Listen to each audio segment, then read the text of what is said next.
मला असं वाटतं याचं नाव जनसुरक्षेच्या ऐवजी भाजपा सुरक्षा कायदा केला पाहिजे, कारण भाजपच्या विरोधात जो बोलेल तो जणू काही देशद्रोही आहे असा त्यांचा तो समज आहे.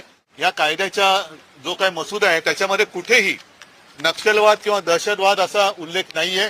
सुरुवातीला फक्त कडवी डावी विचारसरणी म्हणजे सर्वसामान्य जनतेला सुद्धा कधी कुठेही उचलू शकतात आणि तुरुंगात टाकू शकतात, जे आतापर्यंत चाललेलं आहे.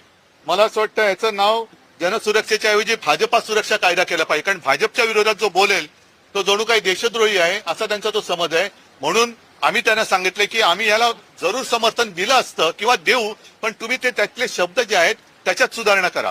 त्याच्यामध्ये स्पष्ट शब्दामध्ये देशविघातक कृती करणारे, देशद्रोही वगैरे वगैरे जे काय आहेत, नक्षलवादी याचा उल्लेख करा आणि परत बिल आणा.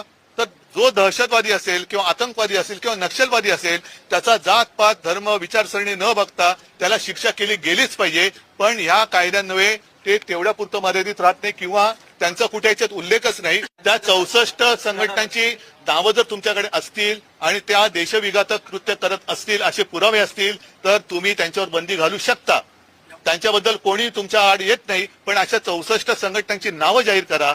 त्यांना आम्हाला सगळ्यांना कळू द्या की कोणासाठी 64 संघटनांपुरताचा कायदा आहे का.